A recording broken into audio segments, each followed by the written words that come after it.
The following program is a Town of Colonie television production of the William K. Sanford Town Library.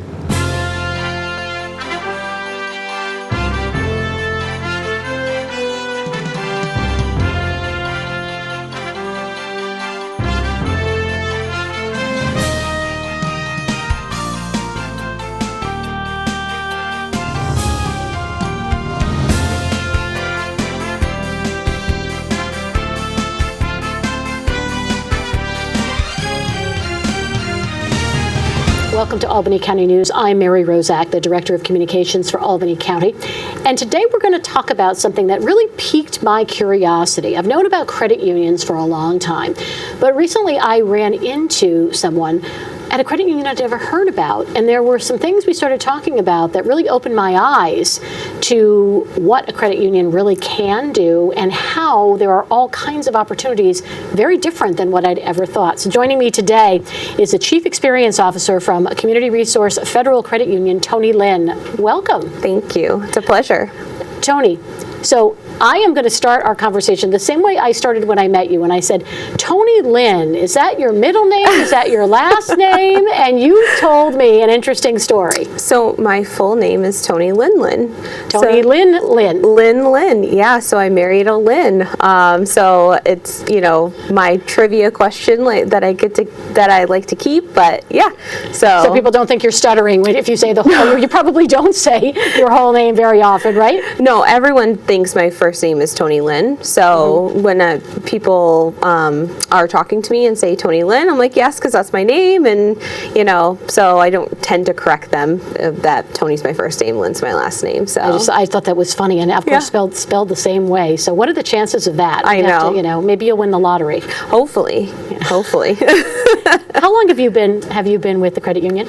So I have been with Community Resource since November of last year. Okay, so brand new to you. Really. Yeah, brand new, but not brand new to the credit union world or banking world. Okay, tell us a little bit about your background. Yeah, I've been in finance for over 15 years. You don't even look old enough to have been in finance for 15 years. I'm going to tell you that right now. Thank you so much. Yeah, so I actually got into it fairly young and wanted to transition out of retail. I was in retail management, so found banking. It was similar as in sales and finding a need for an individual. So I started off as a floating teller 15 years ago and kind of worked my way up, have held pretty much every position all the way up to Chief Experience Officer now. Didn't you love being a teller?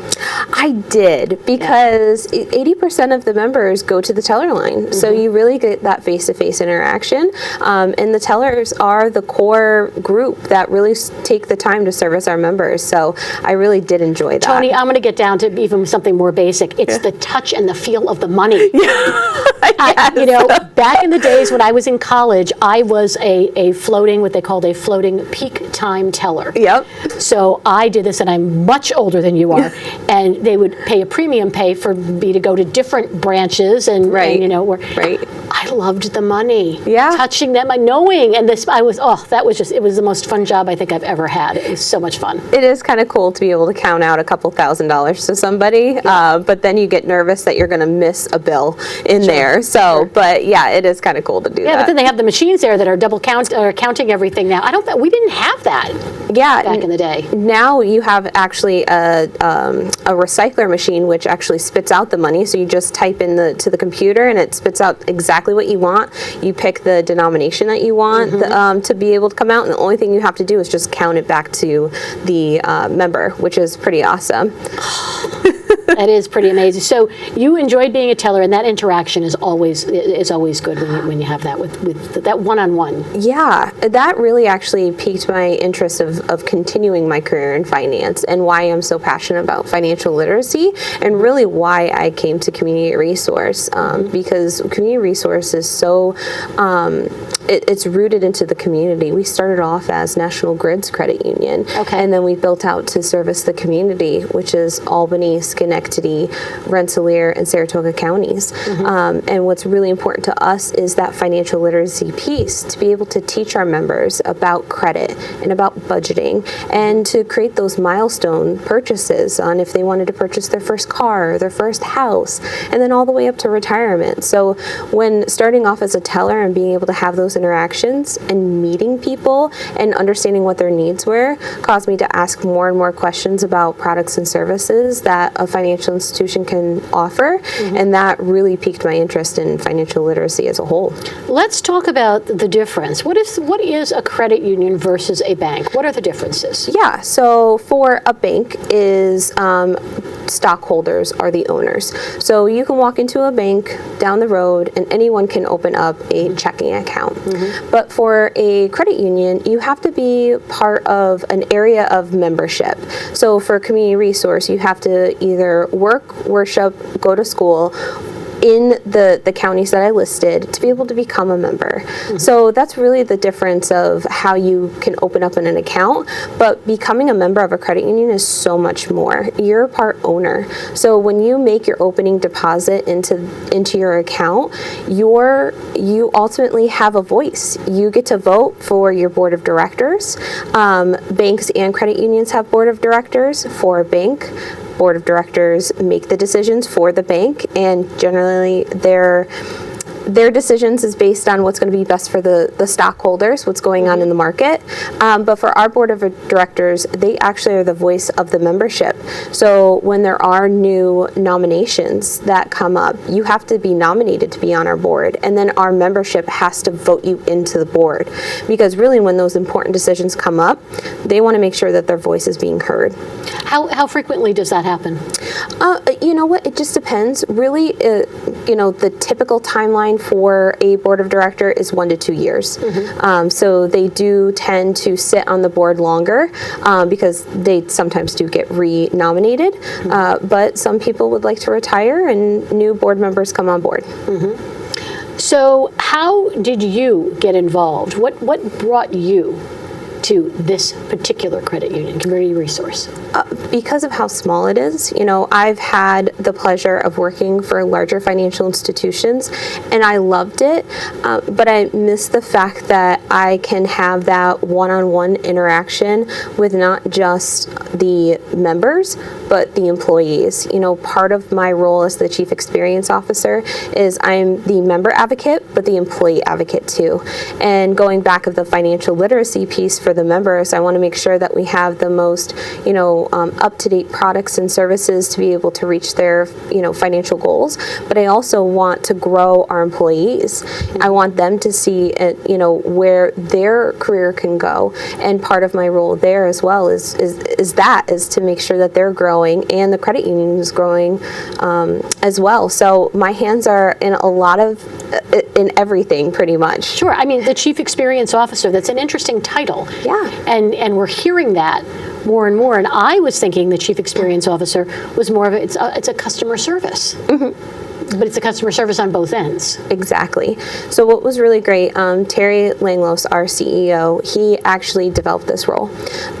So with having the conversation with him about, what the credit union's needs were, he was very passionate about the growth of not just the membership, but the employees as well.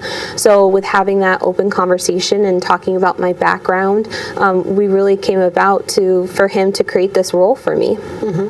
So let's talk about, you talked about it being a smaller credit union, but what are we talking about in terms of numbers for membership, numbers for employees? Yeah, so we service, 4 counties, the Saratoga, Albany, Rensselaer, and Schenectady County. So do you have branches and all? So we do have 2 branches, but we do participate in shared branching. And we're going to talk about that in a moment, because that's the hook that actually got you in here. Exactly. I was amazed by it. Yeah, so we have 2 locations, one in Latham and one in Rensselaer, North Greenbush, and we have about 27 employees. So what's really great about that size is that I can walk into my CEO's office and have a discussion and make a decision right then and there, instead of having to go through red tape when it comes with larger financial institutions that you have to do that. You have to go through the rigmarole of, emails and meetings and such like that. And we are really results driven, and we can make decisions on the spot, not just for business decisions, but member decisions. When it comes to loans, we can process a loan from start to finish in one day. Our underwriter is sitting right in the office, and we can have them take a look at it immediately. So, there's a lot of benefits of being a smaller credit union. How large is the membership? So it's approximately 7,000 members. That's quite a few members. Yeah, and we're gaining more and more each day. So it's been really great. I think COVID kind of affected some things of the growth in membership, but we've been really seeing a lot more people coming in and interested, especially with things going on in the financial world locally. Things are shifting around, so people are looking for a hometown credit union, and that's exactly who we are. So they don't want to be with the big boxes. So it's been really great to see people coming in and wanting to be connected to, like I said, a homegrown credit union like us. So I want to talk about what the hook. Yes. Because we met at a chamber event, and as we were talking, you mentioned something called shared branching. Right. And I had no idea. And since we talked, which was only less than a week ago, right, I have talked to so many people and already told them what you told me. Oh my gosh. And they were shocked. Yeah. So tell me about shared branching. So what's amazing about shared branching is, it goes back to what credit unions are about, is that it's people helping people. So in the credit union world, we're all about helping each other, because we just want to help the community to make sure that they're having the best, service possible, and be able to give the best member service possible is to, offer shared branching. So we have 2 physical branch locations, but let's say you go down to Florida and you're on vacation and you forgot, I forgot to make my loan payment, but I don't have Wi-Fi, but I can look up to see real quick where the closest credit union is that participates in shared branching. You can walk into that credit union, give them your community resource account number, and they can pull your account up like you were in a community resource branch and you're in Florida. So how many credit unions participate in this? Oh gosh, almost 5,000. So I think that there's almost 35,000 ATM locations as well. So are we talking, so if someone has an account with Community Resource Federal Credit Union and there are other credit unions in this area that would participate? Yep, there are other credit unions that are in this area. So, let's say that you live up in Saratoga County and you search up there and you find a credit union that participates in that shared branching, you can do the same exact thing that you would do in Florida. You can Google, search up the shared, it's called the co-op system. You put in the zip code where you're at and it pops up any location. It'll tell you branch, but also ATM. So the ATM is really important because you won't get fees by withdrawing funds from those ATMs as well. So what you're looking up is called the co-op system, because I'm sure there are going to be people that they like their credit union, but there may only be 1 or 2 branches, and they may be near one of yours, and they might be interested in this. And I don't think people. I'm a member of a credit union. Yeah. I didn't know that, and I'm sure that my credit union probably participates. Yeah, I mean, what's really great about it too is that honestly, the financial world has changed significantly. Even since I started, and not everyone is dedicated to one financial institution. Right. It's really what's going to best fit that need at the time, and that's why having the shared branching. And if you have a loan in one financial institution, one credit union, and you have your accounts elsewhere, it's still they're still functioning functionality with it, because you can make your loan payment at, the other financial institution if you needed to. And it's not just loan payments. You could go in there and deposit. You could go in there and withdraw. Exactly. You can get a cashier's check if you wanted to. It's essentially doing any business except opening up like new accounts and such like that. Okay, because that would of course be the home. Right, be the home branch. I am simply amazed. So I know there was one that participating part is something different than what I was telling people as recently as today. But that's something that still. I mean, had no idea. Yeah.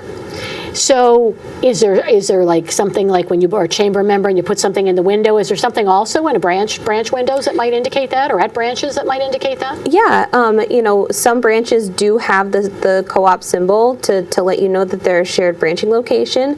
I think that you find that being rare these days because of technology. Sure. Typically, if you go on to anyone's branch or location page, there will be an option for you to check to see if they're part of the co-op system. Co-op system. Well, like I said, that just amazes me. Yeah. So, just as a quick recap, in case you're just tuning in, I am talking with Toni Lynn, the Chief Experience Officer of the Community Resource Federal Credit Union. So, Toni, let's talk a little bit more about benefits, the benefits of membership with your particular credit union. So someone comes in and, it's really reinvesting. Members are reinvesting in themselves, right? Exactly. Yeah. So, what's great about credit unions is that with being member owned, we're not for profit, not non-profit, but not for profit. So we have enough money to pay the employees, keep the lights on, but everything else goes back to the membership. So that's why you find that credit unions have significantly less loan rates than you would see at a bank. Or our savings or certificate rates are a little bit higher than banks because we're reinvesting that into our membership. So that's part of being a member of a credit union. And there are other perks to being a member of the credit union, including something called Lucky Savers. Yeah, so particularly with Community Resource, we participate in the program called Lucky Savers. And I believe some other credit unions in the area too, but it's a product that you have to participate in. But it's a certificate, a CD product that helps people start saving. Okay. So with CDs, you don't have liquidity. There's no flexibility with the funds. It's locked in a fixed term, fixed rate. But what's nice about the Lucky Savers is that you can make small deposits up to 10 times a month. And what's really neat about this program too is that you can actually win up to $5,000 if you make deposits that month. So you can make 10 $25 deposits and you would be entered in 10 times to win prizes. And the ultimate prize is $5,000, but you can win. We actually had 2 members in February win $25. Oh, wow. Yeah, and they got deposited right into their account. So free money. Yeah, I know. It's amazing. Love free money. Right. It's like getting the lottery, only it's a smaller scale, but exactly. every penny counts. Yeah. So let's talk about your role with financial literacy, and we're talking about interest rates now are starting to go up, right? For the first time, truly in years. Yeah. So as interest rates go up, one would think also that we're going to start seeing, a little bit more of a percentage that we're going to get on our maybe savings accounts or CDs, etc. Look into a mini crystal ball and tell me what are you telling people when it comes to financial literacy right now in order for savings? Yeah, it's really important to just keep your eye out with the news, and that's usually not the norm right now. But, with interest rates fluctuating and with the prime rate going up, the interest on savings and certificates are going to slowly start going up. Also, in return, loan rates go up with that too. So for us, right now, because certificate rates could go up, if somebody's looking for a certificate, I kind of tell them to hold on, maybe open a money market account just to get that little extra bump in the savings. But wait until you really know if the market is ready to cool down, and then take advantage of the higher savings rate at that point. So when you say wait a little while, What is a little while? A couple of months? A couple of weeks? Honestly, it's hard to tell. By the end of the year, it's, the Federal Reserve, may be increasing it up to 7 times.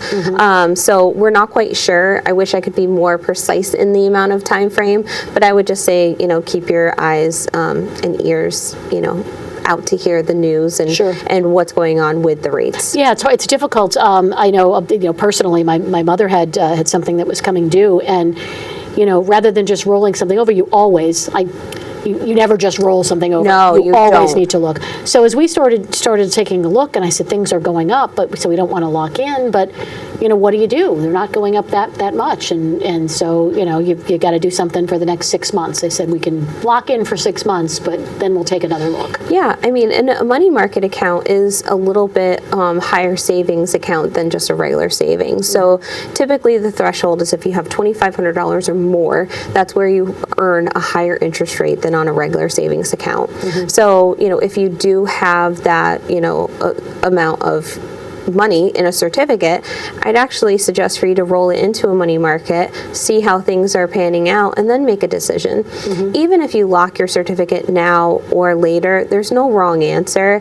It's just a matter of, making sure what's fit your financial goal is really what you're achieving. So I find that, and I'm sure you do as well, that a lot of people, when they're looking for what to do with their money, how to save, it's a matter of pattern and habit and how they were raised, how they grew up and what they learned. When it comes to financial literacy, do you have programs that help parents and children at the credit union that can start on that path? Yeah, so, it really just depends. For children, actually, for the month of April, it is Youth Savings Month. So, it's never, too early to start having the conversation with your children, getting the piggy bank, and every coin goes into that piggy bank. But yes, we can talk to children about, what the importance is of savings. We've done small groups with different community groups in the area about what a need and a want is. But, we do have also tailored programs to adults, more of, talking about budgeting or, starting off at credit, student loans, what's involved in that. And after college, what do you do? Do you refinance your student loans?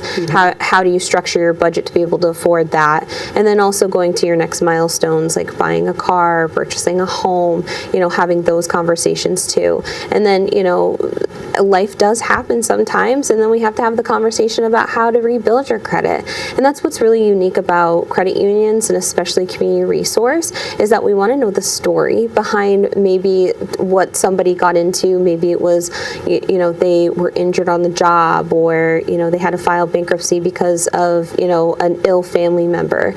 We really want to know and understand the story to be able to make the best assessment, instead of just saying, oh, you're done, we can't help you because you had some late payments or you filed a bankruptcy. You mentioned something that, because it is the spring, there are going to be a lot of area students that are graduating. Yeah. Right. That are coming out of college, and they are going to say, okay, it's going to be time to start repaying this debt that I have incurred. So, what is some of the best advice for those new grads? Do they take a look and start the repayment process? Do they roll everything all into what? What do they do? So, what's actually really great is I think that they just announced that student loans will not be having to be repaid until at least now they're pushed off until the end of August. So hopefully they get a couple of months off before then. But, I think that it's important to take a look at all of your student loans. It just depends on if they were government or private. Will really determine on how you'd like to repay it. Ultimately, my suggestion would be consolidating it all in one and then making that one payment, because for budgeting purposes, it's probably going to be easier for you to just pay one financial institution than 3 or 4 different ones. So that is certainly, you've listed an array of programs and information, and you did, now something else I want to touch on, people have had some really tough times. Yeah. How do you regroup? How do you help them start over and rebuild? Yeah, so it's having an honest conversation with them. I don't think that people really take the time to be able to understand the story, but to really listen, actively listen, and understand why they got to the point that they did. And maybe it's no right now, but what do we need to do to get a yes in the future? And that's what I try to do with, the members that I help. We actually just had a member that, reached out to the credit union. She was subject to a really bad debt consolidation program, and they were getting her to charge off all of her loans, and it ruined her credit. She had a 420 credit score. And the poor thing. I know. And because the interest rates are going up, her husband realized that the home equity was a variable rate, and they were nervous that because their home equity was a variable rate, that means that their monthly payment is going to go up, because when the rates go up, that will go up as well. So we had an honest conversation, and I asked, why she, thought this program was a good idea. We assessed the situation, and we decided to actually refinance their mortgage for them. And despite all of the issues. Despite all of the issues, because this was a long-time member. They've been with us for almost 10 years. They've been dedicated to our credit union. And even though they were told to not pay everyone, and that that this debt consolidation program was going to pay it off for them, they continued to pay our credit union on time every month. Wow. So they were a loyal member to us. So we decided to, take that risk on, because it is a little bit of a risk. Sure. But, because we knew putting them in a better financial situation, because also the husband was retired, the wife is close to retirement. Okay. She didn't think she was ever going to retire with the situation that was going on. So because we were able to do that, we've put them in a better financial situation, and she's going to be able to retire. So that's why I came to Community Resources, to be able to make those decisions and have a dedicated CEO that understands the importance of community and helping members. That was a very emotional time, and I can only imagine what that conversation was like. God, yeah, it was a tough conversation, but what was great about this individual is that she understood. She figured she just was looking for a quick fix. Everyone's looking for a quick fix.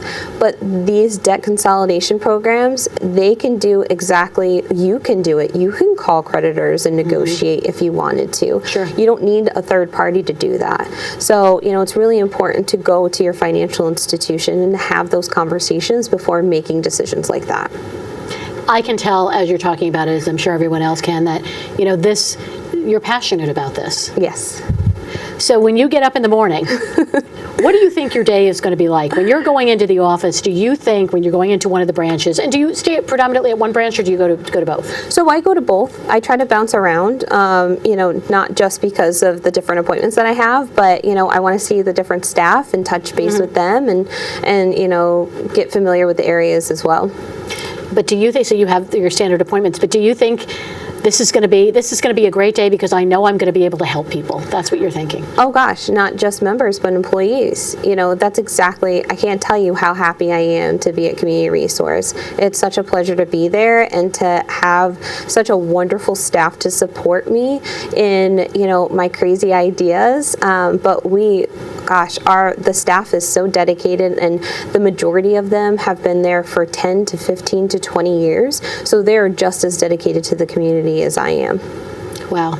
Well, I am so glad that I ran into you and that you told me about so many wonderful things. And once again, shared branching. Yes. That whole, the co-op system, I think I can't even begin to, I'm actually going to go look up and see if my credit union is a participating member. And I just think that's wonderful. Yeah. Any final word? You get about 30 seconds.